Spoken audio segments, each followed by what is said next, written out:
Hello, and welcome to Overthinking Eurovision Looks Back. I'm Matt Rather. In 2013, Azerbaijan came in second, but they also achieved a Eurovision milestone that may never be beaten.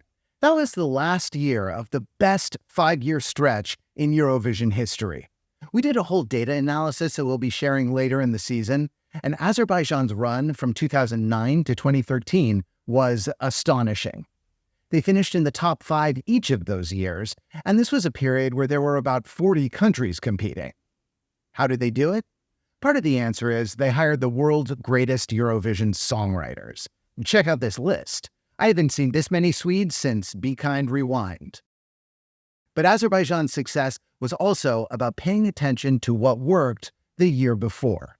Matt Belinkie, our Inside the Box expert, has the story.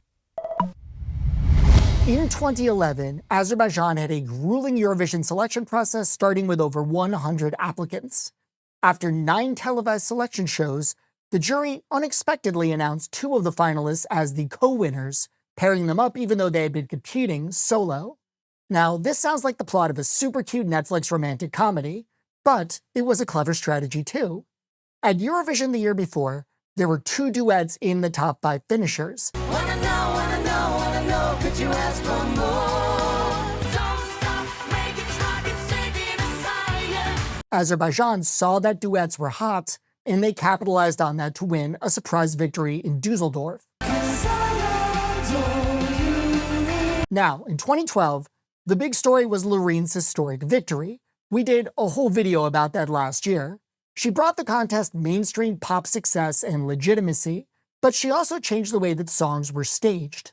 Elaborate theatrical presentations have always been part of Eurovision's appeal, but in the past, stagings were more focused on high octane than high concept. For example, in 2009, Ukraine brought 3 massive gears, a bunch of Roman legionaries, enough lights so that even Donnie Yen from John Wick 4 would be like, whoa, that's kind of bright. Oh, and did I mention the drum solo on the moving platform surrounded by pyrotechnics?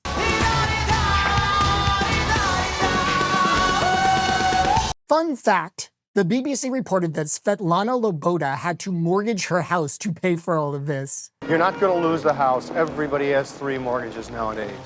It was, as the kids say, extra, but it didn't mean anything. It was razzle-dazzle for the sake of razzle-dazzle. Loreen took a radically different approach with Euphoria.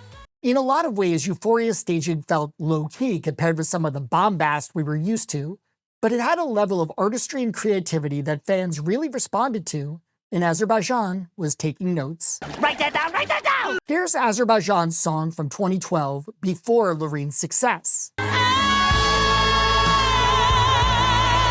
That's what I'd call a glitzy but conventional staging, much like Running Scared the year before. In 2013, this is what Azerbaijan came up with. What's in the box? Okay, you have a man singing alongside a mysterious doppelganger trapped in a box. I'm in a glass case of emotion! Then midway through, we get this lady who is supposed to be representing the concept of love, wearing a blood-red dress with a 20-meter train and what appears to be a human spine on the back.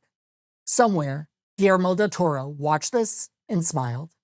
And as spectacular as that dress is, she doesn't enter the song until 2 minutes in, and that might be another thing they cribbed from Loreen. In Euphoria, the dancer doesn't make his appearance until the last 30 seconds. Azerbaijan is pulling a similar twist for the big finish here. The staging is the work of Fokas Evangelinos. He's worked a lot of Eurovision magic over the last 20 years, including the trippy You Are the Only One video screen and the trippy My Lucky Day doors. Hold Me finished in second place behind Denmark's Only Teardrops, and we feel that the staging is a big part of why it did so well. It's an okay ballad, but musically, it's nothing special. But Azerbaijan found a way to make it special. Unfortunately for Azerbaijan, 2013 was the end of their string of top 5 finishes. In 2014, they made the mistake of doing something very similar, but worse.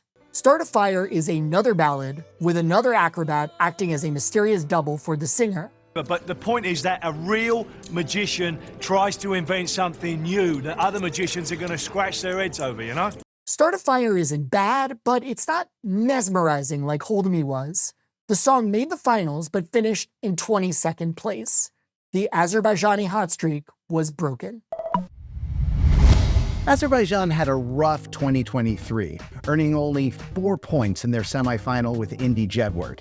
But perhaps the country can get its mojo back by relearning the lesson of Hold Me. It's not enough to have a solid song. You also have to consider the staging and think, wait for it, outside the box. We'll see you next time. You get it? Because there's a box? Nailed it.